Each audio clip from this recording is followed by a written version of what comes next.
A new poll has found that if an election was held today, Labour would become the biggest party in Parliament. The result of the Taxpayers Union-Curia Poll dropped while Prime Minister Christopher Luxon was in his element at Fieldays in the Waikato, among farmers who overwhelmingly support the coalition.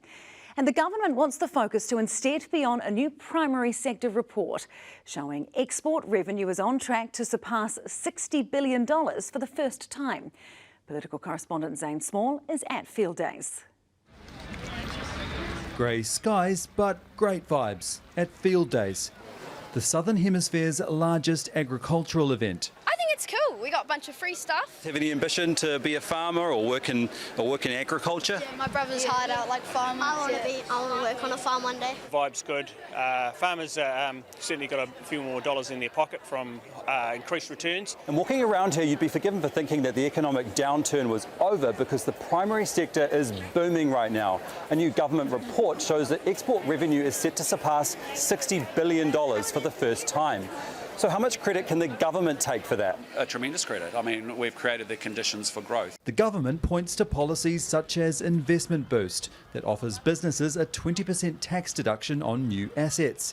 For farmers, that could be a new tractor. Every stall I've gone to has talked about that being one of the things that's tipping people into making a purchase decision now that makes their farms more efficient. I think the government is trying to make sure that some of the barriers that are there in the primary sector are taken down. So although we've got better results at the moment, the focus I think going forward is how do we continue to grow those and make them even stronger. New Zealand's strong export performance is good news for New Zealand's rural economy. The government can't take any credit for that. If you look at the things that are driving that, it's better access to markets, actually the free trade agreements signed by Labour, including the UK and the EU free trade agreements. The downside to higher export prices can be higher consumer prices. New Zealand is an exporter of about 90% of what we produce.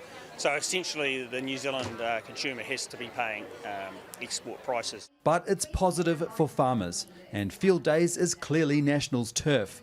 A recent Federated Farmers poll showed 54% for the party among farmers and just 3% for Labour. What do you think Labour's doing wrong to attract this vote? I think they really screwed up with farmers in the last government. At a national level, though, Labour is on top, according to the latest Taxpayers Union-Curia Poll out today. It shows Labour up 1.6 points to 34.8%.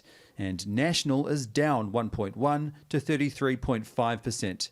ACT is down 0.4 to 9.1%. The Greens are down 0.9 to 8.2%.